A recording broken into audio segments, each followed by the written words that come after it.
Hi, welcome back to my channel. இன்றைக்கி ஒரு புது ரெசிபியோடு உங்கள் முன்னாடி நான் வந்திருக்கேன். இது என்னன்னு பார்த்தீங்கன்னா பீர்க்கங்காவோட தோல்.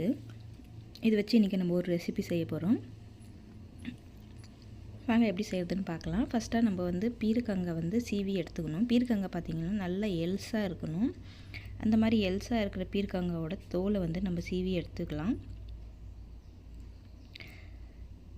தோல் சீவிட்ட பிறகு இப்படி குட்டி குட்டியாக கையிலே உடச்சி விட்டுக்கணும். உடச்சி விட்டுட்டு நல்லா ஒரு டேபிள் ஸ்பூன் அளவுக்கு எண்ணெய் சேர்த்து நம்ம வதக்கிக்கணும். இதை நல்லா வதக்கிக்கணும். நல்லா வதக்கின பிறகு பாருங்கள், அதே எண்ணெயில் ஒரு 10 காஞ்ச மிளகா நம்ம வதக்கி வச்சுருந்தேன். அதே மிக்ஸி ஜாரில் சேர்த்துட்டு கொஞ்சமாக ஜீரகம் சேர்த்து நம்ம கொரகொரப்பாக கொஞ்சம் அரைச்சி எடுத்துக்கலாம். பாருங்கள், இந்த அளவுக்கு இருக்கணும்.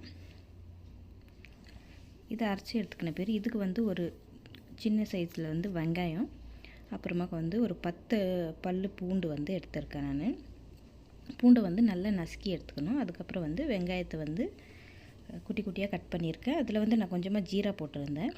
இது மூணுத்தையும் போட்டு நம்ம நல்லா கொஞ்சமாக வதக்கிட்டு இதில் தேவையான அளவு உப்பு, அப்புறமா காஷ்மீரி சில்லி பவுடர் சேர்த்துக்கிறேன். நான்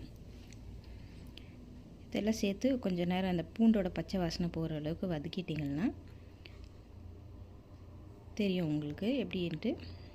பாருங்கள், அதை நல்லா பச்சை வாசனை போயிடும் இல்லையா, அதை தெரிஞ்சிடும். இதில் இந்த நம்மளுக்கு இந்த நல்ல வாசனை கொடுக்குறது இந்த பூண்டு தான். நீங்கள் உங்கள் வீட்டில் ட்ரை பண்ணி பாருங்கள், ரொம்ப சூப்பராக இருக்கும் ரைஸுக்கு, சப்பாத்திக்கு. இதுக்கு முன்னாடி பீர்க்கங்காய் சாப்பிட மாட்டேன்னு சொன்னவங்கெல்லாம் இதுக்கப்புறம் ட்ரை பண்ணி ஒரு வாட்டி செஞ்சு கொடுங்க. அடிக்கடி கேட்பாங்க. பாருங்கள், இந்த மாதிரி இது மேலே நெய் விட்டு சாப்பிட்டாலும் ரொம்ப சூப்பராக இருக்கும். ட்ரை பண்ணிவிட்டு எப்படி வந்துச்சுன்னு சொல்லுங்கள்.